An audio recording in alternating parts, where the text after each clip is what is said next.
دوسرا یہ ہے کہ یہ جو ہم مت ہے نا کہ جی صرف سندھ کا ٹرالر جو ہے وہ آتا ہے اور وہ کر لیتا ہے، ٹیکنیکل گیم ہے یہ. مثلاً 12 ناٹیکل مائلز کے اندر انٹرنیشنل ٹرالر نہیں آ سکتا بغیر NOC کے. ٹھیک. اچھا، اب وہ 12 کی بجائے 13 پہ کھڑا ہو جاتا ہے. وہ لیگلی بائی انٹرنیشنل لا تو وہ انٹرنیشنل واٹر میں ہو گیا نا، وہ یا اس حدود سے باہر ہے. اب وہ وہاں گجو جال بچھا دیتا ہے، یا جو بھی جال ہے وہ ان کے پاس تو بہت ماڈرن طریقے ہوتے ہیں، وہ بچھا کے، اب جال کو تو آپ نہیں سمجھا سکتے کہ ادھر جائے گا یا ادھر جائے گا، وہ تو اسی سمجھائے گا جس طرح میں جانا ہے.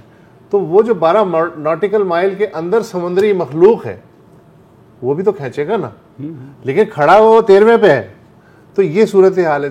پھر یہ ہے کہ صوبائی حکومتیں جو ہوتی ہیں وہ کشتیاں اور جو لوکل ٹرالر ہیں ان کے لائسنس تو جاری کرتی ہیں، لیکن جو انٹرنیشنل ٹرالرز ہیں ان کے لائسنس اسلام آباد جاری کرتا ہے، فارن آفس انوالو ہوتا ہے اور باقی چیزیں انوالو ہوتی ہیں.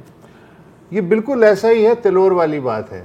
تلور کا جو لائسنس ہے وہ بھی اسلام آباد جاری کرتا ہے. اجازت کتنی ہوتی ہے؟ 10 تلور ماریں گے آپ یا 100 ماریں گے، اور آپ نے اس دن بتایا تھا کہ 1000 2000 بالکل اس طرح ہوتا ہے. جال میں کون گرے. اچھا، تو اس کا مطلب یہ ہے کہ یہ وفاق کی ذمہ داری بھی ہے. اچھا، وفاق کی جب میری ٹائم ایجنسی، جب کوسٹ گارڈز وفاق کے تحت ہیں، تو یہ ایشو وفاق کیوں کہتا ہے کہ جی آپس کا معاملہ ہے؟ اس میں بھی وفاق. لیکن کیونکہ اس میں بیسیکلی جو ہے، کیونکہ لوکل ٹرالرز ہیں، انٹرنیشنل ٹرالرز جیسے انہوں نے کہا کہ وہ نہیں ہیں ابھی فی الحال. لیکن میرا خیال ہے کہ 2008 کے بعد سے یہ مسئلہ 2008 میں ریزالو ہوا تھا. ان کا جو اشارہ ہے، correct me if I am wrong وسعت، کہ ویجیلنس اور پکڑنا وہ تو فیڈرل ایجنسیز کے تحت ہے نا. اچھا، اب اس میں سوالات بہت ہیں، اور وفاق کی آپ نے بات کی، اسلام آباد کی آپ نے بات کی، تو یہ بھی ذکر کرنا ضروری ہے کہ کل وزیر اعظم عمران خان صاحب نے بھی اس پہ ٹویٹ کی اس ایشو پر، کہ کافی دنوں سے یہ ایشو چل رہا تھا اور لوگ پوچھ بھی رہے تھے کہ یار کوئی بیان نہیں آیا اینڈ سو آن. تو انہوں نے کہا کہ جی میں نے گوادر کے ماہی گیروں کے بالکل جائز مطالبات کا نوٹس لے لیا ہے، اور یہ جو غیر قانونی ٹرولنگ ہے اس کے اوپر بھی سخت کارروائی کی ضرورت ہے، اور وہ وزیر اعلیٰ بلوچستان سے بھی اس پر بات کریں گے.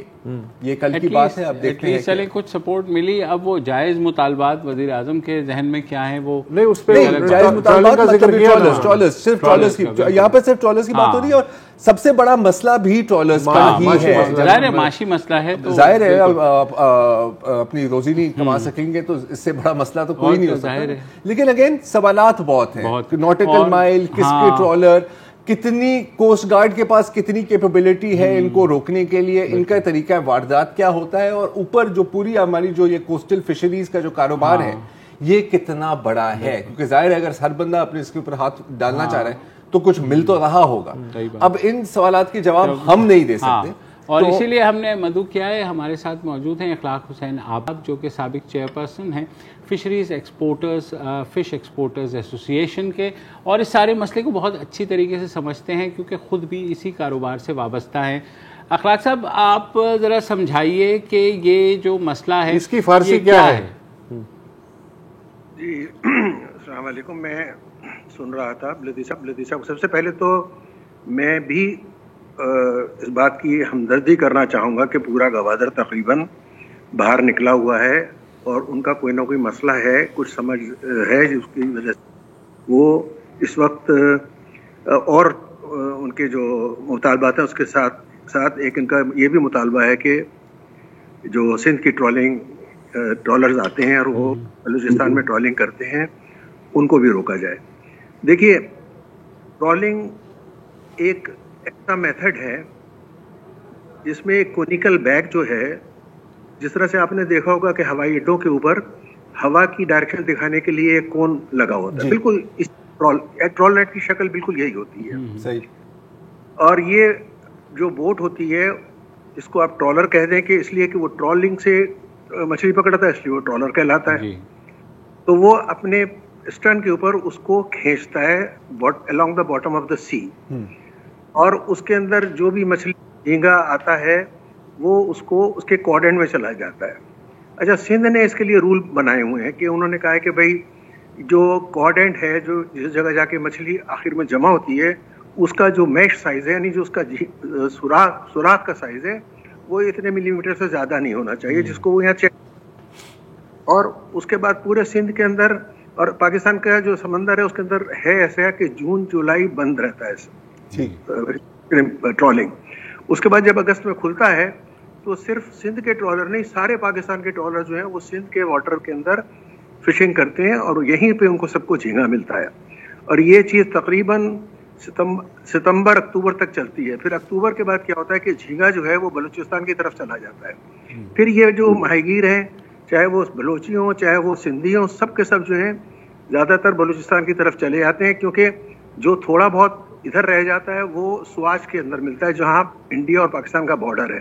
اور آپ کو پتا ہے کہ دونوں طرف سے پکڑ دھکڑ رہتی ہے, تو اس طرف جانے سے لوگ اعتراض کرتے ہیں اور سوچتے ہیں کہ بھئی بلوچستان اپنا ملک ہے تو ہم یہاں پہ پکڑیں, تو وہ یہاں آ جاتے ہیں. لیکن اب مسئلہ یہ ہے کہ 1987 سے پہلے بلوچستان سی فشریز آرڈیننس میں یہ تھا کہ جو اسمال اسکیل ماہی گیر ہیں بلوچستان کے, ان کو پروٹیکشن دینے کے لیے یہ رول تھا کہ 3 میل کے کوسٹ سے 3 میل تک ان کو مونوپلی تھی اور 3 سے لے کے آگے تک سب فشنگ کر سکتے تھے.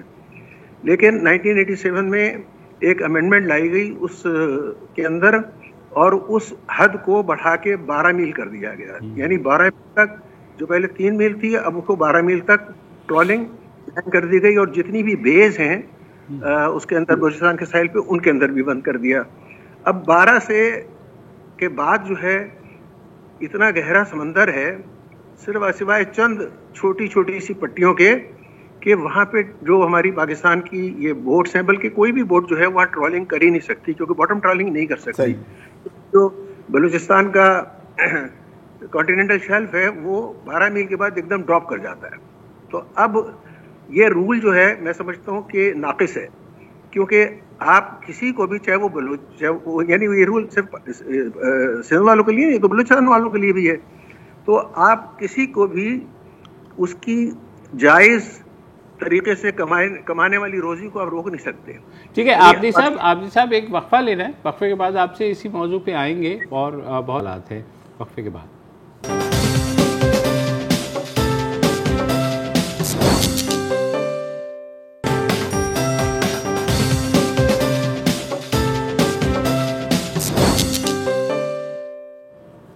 Welcome back. ہم بات کر رہے ہیں گوادر کے ساتھ جو سمندر ہے وہاں جو غیر قانونی ٹرالرز آتے ہیں اور فشنگ کرتے ہیں, ماہی گیروں کو جو مقامی ہیں ان کو پرابلمز ہوتی ہیں. اس بارے میں اخلاق حسین عابدی صاحب سے, جو کہ سابق چیئرمین ہیں فش ایکسپورٹرز ایسوسی ایشن کے.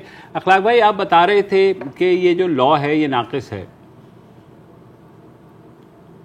کہ دیکھیے ہم سب پاکستانی ہیں جی, اور جب آپ نے ایک ایسا قانون بنا لیا کہ جس میں آپ نے سرحد کو 3 سے 12 میل تک لے گئے اور 12 میل کے بعد آپ ٹرالنگ کر ہی نہیں سکتے, تو کوئی مجھے یہ بتا دے کہ شرمپ کی کمرشل کیچنگ کسی اور طریقے سے کیا ہو سکتی ہے؟ ہو ہی نہیں سکتی. Trawling is the only method. لیکن جب تک یہ قانون نافذ ہے اخلاق صاحب, تب تک تو یہ غیر قانونی ہوگا نا جو بھی عمل ہو رہا ہے. وہ الگ بات ہے کہ قانون بدل جائے. جی, یہ 87 سے دیکھیے آج ہم 2021 میں بیٹھے ہوئے ہیں, تو بلوچستان کے لوگوں نے اور سندھ کے لوگوں نے آپس میں اس سلسلے میں کئی دفعہ باتیں کی ہیں, اور وہاں کے منسٹرز بھی یہاں کے منسٹرز بھی اس کے اوپر کئی دفعہ بیٹھ چکے ہیں. اور اس کے اندر مسئلہ اصل میں سر یہ ہے کہ کچھ لوگ ہیں, میں سمجھتا ہوں جو پہلے شاید آج نہ ہوں, انہوں نے یہ طریقہ خاص طور پہ اس لیے بنایا تھا کہ اس کے پیچھے پیسے کا چکر ہے. یعنی قانونی طور پر آپ نہیں کر سکتے فشنگ, لیکن غیر قانونی طور کے اوپر اگر آپ کچھ لوگوں کو پیسے دے دیں, ہر وائس کے جس کے جو ان کے ریپرزینٹیٹیو یہاں لیاری وغیرہ میں بیٹھا ہوا کرتے تھے, تو آپ بورڈ لے جائیں اور وہاں جا کے آپ فشنگ کر لیں, آپ کو نہیں پکڑا جائے گا. لیکن کوئی ایسا آدمی آ جائے جس نے پیسے نہیں بھرے ہیں, وہ پکڑ لیا جاتا تھا. تو اب یہ بات میں سمجھتا ہوں کہ گوادر کے لوگوں جو کر رہے ہیں نا, ان کو بھی پتا ہے یہ بات, تو اب وہ اپنے لوگوں کے ان لوگوں کو کہنا چاہتے ہوں گے کہ بھئی آپ یہ جو غیر قانونی طریقہ کار آپ نے نکالا ہے جس کے ذریعے وہ ووٹیں یہاں آ سکتی ہیں, تو تو ان کو بند کریں شاید. ایک سوال میں یہ کہ جب ہم بات کرتے ہیں ٹرالر مافیا، کتنی بوٹس کی بات ہو رہی ہے یہاں پہ؟ میں تھوڑا سا ایک مسئلے کا سائز چیک کرنا چاہ رہا ہوں. یہ دیکھیے پاکستان کے اندر ویسے تو جو بوٹس کی رجسٹریشن ہے وہ 14-15 ہزار سے ایکسیڈ کر چکی ہے، لیکن تقریباً آپریٹو ٹرالر جو ہیں وہ 2 سے 2.5 ہزار ہیں. اور سب نہیں بلوچستان جاتے ہوں گے، جو بلوچستان جاتے ہوں گے وہ میرے خیال میں 300 400 500 اتنے ٹرالر ہوں گے جو کہ جاتے ہیں. باقی یہاں پہ بھی چھوٹے چھوٹے ٹرالر ہیں جو زیادہ دور نہیں جاتے. اچھا، جہاں تک یہ نیٹس کا جو مسئلہ ہے، آپ بات کرتے تھے غیر قانونی نیٹس کی، اور یہ جو جس طرح آپ نے ڈسکرائب کیا ہے کہ کون ہے اور وہ باٹم کو ڈریگ کرتا ہے. اچھا، اب ظاہر ہے کہ انڈے بچے جو بھی وہاں پہ جو نیچرل ہیبیٹیٹ ہوتا ہے اور اس کے ساتھ ساتھ ہر اور قسم کی جو بھی مچھلی ہوتی ہے یا جو ہوتی ہے جانور، وہ بھی اس میں پکڑے جاتے ہیں. تو جہاں تک گوادر کے ماہی گیروں کی بات ہے تو یہ بات تو سچ ہے نا کہ آپ تو پورا ایکو سسٹم تباہ کر رہے ہیں. اب وہ 3 میل جائیں یا 4 میل جائیں یا 5 میل جائیں، ان کو تو کچھ نہیں ملنا اگر اس طرح کی نیٹ ڈریگنگ ہو رہی ہے. نہیں ایسی بات نہیں ہے. دیکھیے جو جھینگے کے بچے پیدا ہوتے ہیں نا، وہ یہ جو کیا کہتے ہیں کنارے کے اوپر جو کون سے مشروم کہلاتے مینگروز، اس علاقے کے اندر وہ اپنے بچے انڈے دیتے ہیں. اور اس علاقے میں جب وہ پروٹیکشن میں رہتے ہیں اور جب وہ اس قابل ہوتے ہیں کہ سمندر میں جا کے تیر سکیں، تب وہ آگے سمندر کی طرف نکلتے ہیں. وہاں کوئی ٹرولنگ نہیں کرتا. وہاں پہ بھولا گجا ہوتا ہے، بھولا گجا کہتے ہیں اس کو، اور اس کے وہ ممانعت، اس کی ممانعت سندھ میں بھی ہے کہ وہ جال منع ہے. اچھا بلیدی صاحب ایک بات کر رہے تھے وائر نیٹ کی. دیکھیے وائر نیٹ جو ہے وہ کوئی الیکٹرک کرنٹ کا نیٹ نہیں ہے، وہ دراصل مچھردانی کی طرح کا جال ہوتا ہے. وہ بالکل مچھردانی کی طرح کا جال ہوتا ہے. اس کو وائر نیٹ پتہ نہیں کیوں کہتے ہیں، لیکن وائر نیٹ وہ کہلاتا ہے. قطرہ بھی کہتے ہیں اس کو. اور اس کے وہ ایکچولی یوز ہوتا ہے پرسیننگ کے اندر. یعنی جو گھوڑے ہیں ہمارے یہاں کے، وہ خاص طور پہ 2-3 قسم کی مچھلیاں جیسے کہ بانگڑا ہے، انڈین میکرل یا سارڈینز ہیں، ان کو پکڑنے کے لیے جو کہ ایک اسکول کی شکل میں ہوتے ہیں، وہ کیا کرتے ہیں کہ قطرہ نیٹ لے کے جاتے ہیں اور اس کے گرد انسرکلنگ کرتے ہیں اور اس کو پکڑ لیتے ہیں. سارا پورا اسکول پکڑ لیتے ہیں. تو وہ قطرہ نیٹ کہلاتا ہے، وہ وائر نیٹ کہلاتا ہے. اس کی ممانعت ہے، وہاں پہ بھی ممانعت ہے، ہمارے یہاں بھی ممانعت ہے. لیکن یہ کہ ٹرولنگ اگر آپ ٹوٹلی بین کریں گے تو آپ مجھے بتائیے آپ جھینگا پکڑیں گے کیسے، جو کہ پاکستان کی سب سے زیادہ قیمتی ایکسپورٹ کی چیز ہے. جو پاکستان کی جو 450 ملین 500 ملین ڈالر کی جو ایکسپورٹ ہے وہ. اچھا اخلاق صاحب، ظاہر ہے آپ نے اس ایشو کو اسٹڈی کیا ہے، آپ کا مطلب پوری زندگی چلی گئی ہے اس کے اندر. کیا درمیانہ راستہ نکالا جا سکتا ہے؟ اب ظاہر ہے کہ دیکھیں ان کی تو روزی روٹی کا مسئلہ ہے. اب روزی روٹی کا مسئلہ ہوتا ہے تو کوئی آپ آرگیومنٹ تو نہیں کر سکتے، اور ایکسپورٹ انڈسٹری بھی ہے، تو کیسے بیلنس کیا جائے؟ دیکھیے اس کو مینیج کرنے کا بہت آسان طریقہ ہے، جیسے دنیا بھر میں ہوتا ہے کہ آپ میش سائز کو کنٹرول کریں. یعنی کہ جو ٹرال نیٹ کے جال ہیں ان کا جو سوراخ ہوتا ہے میش سائز کہلاتا ہے، اس کو آپ کنٹرول کریں. دوسری بات یہ ہے کہ آپ کے جو کیچنگ پیریڈ ہیں صرف وہ الاؤ کریں جس زمانے میں بڑا جھینگا اویلیبل ہوتا ہے. جس زمانے میں پیریڈ ہوتا ہے اس کو بند کر دیتے. سعودی عرب کے اندر صرف میرے خیال میں 4 مہینے کے لیے، کویت کے بارڈر پاس ان کا ایک علاقہ ہے، وہاں پہ صرف 4 مہینے کے لیے کھولا جاتا ہے، اور 8 مہینے جو ہے اس علاقے میں وہاں کوئی شرمپ نہیں پکڑا جاتا. پاکستان کے اندر صرف 2 مہینے کا بین ہے، یعنی جون اور جولائی، لیکن بیسیکلی اس کو بھی لوگ وہ کرتے ہیں کیونکہ جون جولائی ویسے بھی پاکستان کے اندر مانسون کا ٹائم ہوتا ہے جس میں آپ ویسے ہی نہیں جا سکتے. تو یہ کس ادارے یا کن اداروں کا کام ہے اس چیز کو دیکھنا؟ آپ ایک صوبے سے بات کریں وہ کہتے ہیں کہ جی ان کا مسئلہ ہے، کسی اور سے بات کریں وہ کہتے ہیں کہ جی وفاق کرے گی تو کرے گی. مسئلہ یہ کون حل کر سکتا ہے؟ کون اس طرح کی مانیٹرنگ کرے گا؟ منسٹری آف میری ٹائم افیئرس پاکستان میں فیڈرل گورنمنٹ میں ہے جو کہ اس کو دیکھتی ہے، اور سندھ میں منسٹر آف فش، سندھ کے اندر جو ہے وہ ان کی اپنی منسٹری ہے، اور بلوچستان میں ان کی اپنی منسٹری ہے. ان تینوں کو بیٹھنا چاہیے اور ان تینوں کو بیٹھ کے اس کا راستہ نکالنا چاہیے. یہ تو کوئی بات نہیں ہے کہ بلوچستان کا آدمی سندھ میں نہیں آ سکتا اور سندھ کا آدمی بلوچستان میں نہیں آ سکتا. اور لائسنس فی اس کی رکھے. اگر دیکھیے پاکستان کو گورنمنٹ کو ارن کرنا ہے نا، تو اب جیسے بلوچستان میں کوئی جا کے اگر لائسنس لینا چاہتا ہے تو وہ اس کو لائسنس دینا چاہیے. اسی طرح کراچی یہاں پہ سندھ میں تو کسی کو ممانعت نہیں ہے. اگر آپ کو دیکھیے سب سے پہلے ایک ڈپارٹمنٹ ہے, اس کا نام ہے مرکنٹائل میننگ ڈپارٹمنٹ. یہ منسٹری آف میری ٹائم افیئرس کا ہے, جو کہ ہر قسم کے کرافٹ کی رجسٹریشن کرتا ہے اور سی وردینس کو دیکھتا ہے. تو اب آپ نے ایک انویسٹمنٹ کیا, آپ نے ایک کرافٹ بنایا, اس کی سی وردینس کرائی, اس کے بعد اب آپ کو فشنگ لائسنس چاہیے, کیونکہ وہ اگر boat classified as fishing boat ہے. تو اب آپ کراچی میں ادارہ ہے اس کے لیے, کراچی فش ہاربر اتھارٹی, اور بلوچستان میں بلوچستان فشریز ڈپارٹمنٹ, جن کے دفتر ثانی میں بھی ہیں, پسنی میں بھی ہیں, ہر جگہ پر ہیں.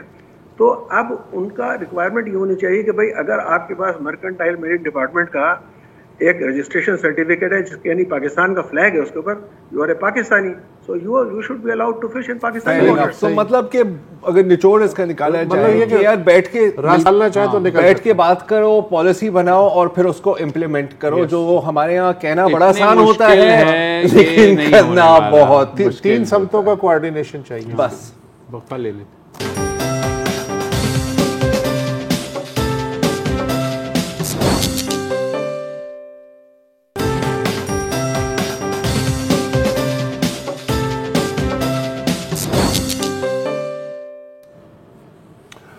Welcome back. لاپتہ افراد کا مسئلہ کئی سالوں سے پاکستان کے گلے کا ہار بنا ہوا ہے. کبھی اجتماعی طور پہ عدالتیں سماعت کرتی ہیں, کبھی انفرادی کیسز اٹھا لیتی ہیں. اسی طرح کا ایک کیس ان دنوں اسلام آباد ہائی کورٹ کے زیر سماعت ہے. مدثر نارو ہیں, ایک بلاگر تھے جنہیں 20 اگست 2018 کو اٹھا لیا گیا. اب تک ان کا پتہ نہیں چلا. تو عدالت نے ظاہر کہ ان کا درخواست سنی اور 13 دسمبر کو حکم دیا, یعنی کہ آج عدالت میں انہیں پیش کیا جائے. پچھلی سماعت میں حکم دیا تھا, لیکن ظاہر ہے کہ کہاں سے پروڈیوس کیا جاتا جب عطا پتہ ہی نہیں ہے. پھر انہوں نے پچھلی سماعت میں یہ حکم بھی دیا تھا کہ مدثر نارو کا جو بچہ ہے, جب وہ غائب ہوئے تھے تو 6 مہینے کا تھا, اور پھر بعد میں ان کی والدہ کا بھی انتقال ہو گیا تھا. بچے کو اور جو مدثر کے والدین ہیں, یعنی بچے کے دادا دادی کنبہ, اس کی وزیر اعظم سے ملاقات کرائی جائے. تو اٹارنی جنرل جو ہیں انہوں نے عدالت کو بتایا کہ جناب حکم کی تعمیل ہوئی اور 9 دسمبر کو وزیر اعظم سے ملاقات کروا دی گئی. وزیر اعظم سمیت سب ان کی فیملی کی داستان سن کے شرمندہ ہوئے, اور حالانکہ اور ہمیں اندازہ ہوا کہ مدثر نے ایسا کچھ نہیں کیا کہ انہیں لاپتہ کر دیا جائے. تو اس پہ چیف جسٹس نے اپنے ریمارکس دیے. انہوں نے کہا جی کہ لاپتہ لوگوں کی ذمہ داری چیف ایگزیکٹو پہ عائد ہوتی ہے, اور سابق چیف ایگزیکٹو لوگوں کے اٹھائے جانے کا فخریہ کتابیں لکھ کے کریڈٹ لیا کرتے تھے. اس پہ اٹارنی جنرل نے کہا کہ ریٹائر ہونے کے بعد ساری لوگ کتابیں لکھ کے دیانتدار بن جاتے ہیں. اٹ واز انٹرسٹنگ, بڑا ایک اچھا مزیدار ایکسچینج ہے. اچھا, اور لاپتہ کیا جانا بدقسمتی اور پاکستان پہ دھبا ہے, اٹارنی جنرل نے کہا. ان لوگوں کے لاپتہ ہونے کی کوئی وضاحت نہیں دے رہا. یہ کیسز بہرحال موجودہ حکومت کو ورثے میں ملے ہیں. پھر چیف جسٹس نے کہا کہ لاپتہ افراد کے لیے جو کمیشن قائم کیا گیا تھا اس نے اپنا اصل کام نہیں کیا. مدثر نارو کی فیملی تو عدالت میں آ گئی, لیکن ہزاروں تو یہاں تک پہنچ بھی نہیں سکتے, اور ریاست اگر کہیں موجود ہوتی تو متاثرہ خاندان کو عدالت میں آنے کی ضرورت نہ ہوتی. اس کے علاوہ جو بہترین جملہ میری نظر میں تھا اٹارنی جنرل صاحب کا کہ جسٹس منیلا, ظاہر ہے کہ جب نیشنل سیکیورٹی پہ جب بات آئی تو جسٹس منیلا نے کہا کہ جی مین جو مقصد ہوتا ہے نیشنل سیکیورٹی کا کہ آپ شہریوں کا تحفظ کریں. جس کے بعد انہوں نے کہا کہ سوال پوچھا کہ جتنے بھی سابق چیف ایگزیکٹوز رہے ہیں مسنگ پرسنس کے کیس میں, جیسے آپ نے بھی بیان کیا, انہوں نے کچھ نہیں کیا, کتابیں لکھی ہیں, جو بھی کیا, کیا ان پر آرٹیکل 6 نہیں ایڈ کر دینا چاہیے؟ جس کے اوپر اٹارنی جنرل پاکستان کا جو جواب تھا نا وہ لٹرلی لاجواب جواب تھا. انہوں نے کہا کہ جی جن پر آرٹیکل 6 کے ہوئے ہیں ان پر تبدیل آپ کر سکے تو ان پہ کیسے کریں گے, which I think is a very honest statement. کم از کم اس چیز کو اپریشیٹ کرنا چاہیے. اچھا, پھر اٹارنی جنرل نے ایک اور مزیدار بات بھی کی.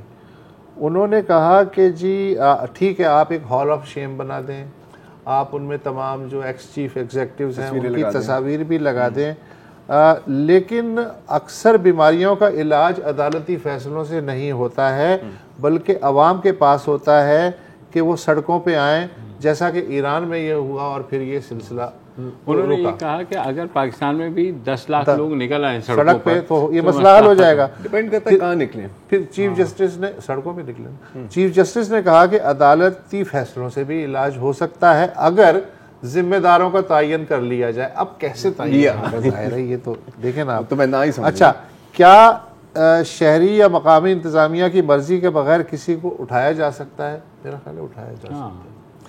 اچھا، ایک شخص کا اگر اٹھا لیا جائے تو وہ واپس آ کے کہتا ہے کہ وہ شمالی علاقوں کی سیر پہ گیا تھا، تو مطلب یہ کہ عدالت کا خیال ہے کہ اسے گواہی دینی چاہیے کہ اصل میں اس کے ساتھ کیا ہوا ہے. اٹارنی جنرل نے ایک بات جو کی، انہوں نے یہ کہا کہ ایک جو لاپتہ فرد جب واپس آیا اور اس نے جو ایک دفعہ 164 کا بیان دیا تھا، انہوں نے کہا میں بتا نہیں سکتا کہ اس کے اندر کیا کیا تھا. اچھا، یہ بھی ہاں تو یہ بھی ہے. آئی جی بھی پیش ہوئے تھے. سوری، یہ اٹارنی جنرل نے کہا، یہ آئی جی نے کہا، اسلام آباد کے آئی جی. اچھا، انہوں نے کہا کہ لاپتہ افراد کا ہم کیسز دیکھ رہے ہیں، لیکن ایک جب وہ واپس آ کر کے ایک بندے نے بیان دیا تو میں یہاں بیان نہیں کر سکتا کہ اس نے کیا کیا کہا. اچھا، چیف جسٹس نے یہ بھی کہا جی میڈیا میں بھی ہائی لائٹ ہونا چاہیے. تو اٹارنی جنرل نے کہا کہ میڈیا چیف جسٹس نے کہا کہ میڈیا آزاد ہوتا تو لاپتہ افراد کے خاندان کی تصاویر روزانہ اخبارات میں شائع ہوتی. اس پہ جو ایک اور وکیل ہے کرنل ریٹائرڈ انعام الرحیم، جنہیں خود بھی تجربہ ہو چکا ہے اس کا، جی بالکل، ان کا یہ کہنا تھا کہ میڈیا پہ دباؤ ہے کہ وہ لاپتہ افراد کے خاندانوں کی مشکلات نہیں دکھا سکتا. چیف جسٹس نے کہا کہ جب ریاست خود جرم میں شامل ہو تو اس سے زیادہ تکلیف دہ بات نہیں ہو سکتی. اٹارنی جنرل جو ہیں آئین کے مطابق ہماری معاونت کریں اور بتائیں کہ آرٹیکل 6 کے تحت فیصلہ دیا جائے یا نہیں اور لاپتہ افراد کی ذمہ داری کس پہ ڈالی جائے. باتیں بہت زبردست ہوتی ہیں ہر طرح اس طرح کے ہر مقدمے میں، لیکن 2011 سے تو میں دیکھ رہا ہوں فدری کے زمانے سے آج تک ایک نتیجہ نکلتی ہے اس طرح کے سماعت سے اور اس طرح کے مقدموں سے، اور وہ ہے ہیڈ لائنز. اس کے علاوہ میرا نہیں خیال کہ کوئی شاید وہ دیکھو اور ایک ایشو الائیو رہتی ہے. اور یہ بھی کیا کر سکتے ہیں جب قانون نافذ کرنے والے ادارے ہی انہیں پیش نہ کریں، ان کے خلاف کیس ہی نہ بتائیں. ایسے بہت آرٹیکل 6 کا جو تذکرہ ہوا تو مجھے لوڈو والا وہ یاد آ گیا کہ آپ دانا جانا 6 تو بس اس کا بس آرٹیکل 6 کا یہاں یہی کام ہے. بس 3 دفعہ 6 نہ مار دینا. اچھا، پھر یہ طے نہیں ہو رہا گوٹی مسنگ ہو جاتی ہے پھر کہ عدالت ایک ڈیسیجن دے اور پابند بنا دے ریاست کو، یا عدالت یہ بھی کہے کہ ریاست جو ہے وہ ہمیں بتائے. تو یہ چل رہا ہے. نہیں، وہ بڑا مشہور ڈائلاگ ہے نا، پتہ سب کو ہے بتاتا کوئی نہیں. ہم بھی نہیں بتائیں گے، وقفہ دیتے ہیں.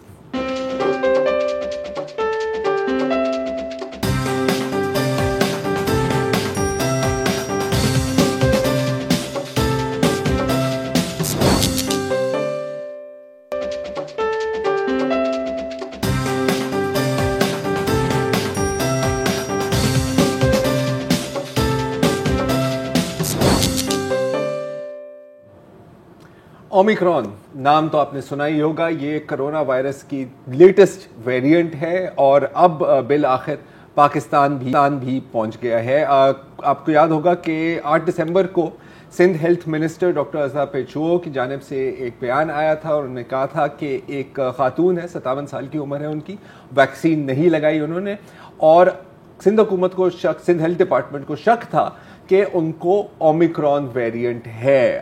ظاہر ہے اس وقت تصدیق نہیں ہو سکتی، لیکن آج نیشنل انسٹیٹیوٹ آف ہیلتھ اور آغا خان یونیورسٹی ہاسپٹل دونوں کے بیانات سامنے آئے ہیں اور انہوں نے کہا ہے کہ جینوم سیکوینسنگ کرنے کے بعد اب وہ کنفرم کر سکتے ہیں کہ یہ اومیکرون ویریئنٹ ہی ہے.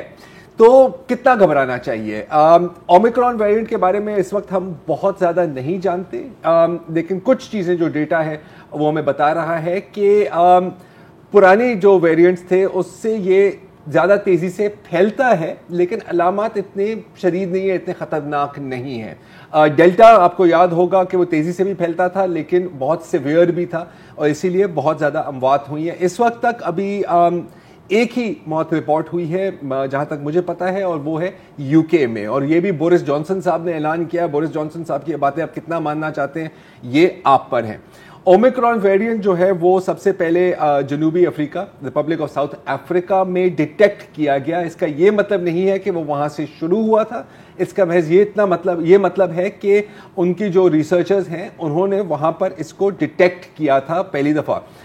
اس کا کافی ایک بھاری قیمت بھی ادا کرنی پڑی جنوبی افریقہ کو, کہ ایک دم سب نے کہا, جیسے یورپی ممالک نے کہا کہ سر بہت اچھا ہے, آپ نے پتہ ڈھونڈ بھی لیا, آپ نے بتا بھی دیا, آج سے آپ کی انٹری بند ہے. مجرم بھی امریکہ نے بھی یہ کیا. حالانکہ اس کے کچھ دن بعد یہ پتہ لگا کہ یہ ویریئنٹ یورپ میں اس اعلان سے کچھ 11-12 دن یا 2 ہفتے پہلے سے موجود تھا. اچھا, ایک انٹرسٹنگ چیز ہے اومیکرون کے بارے میں کہ جو سمٹمز ہیں وہ تھوڑے سے مختلف ہیں.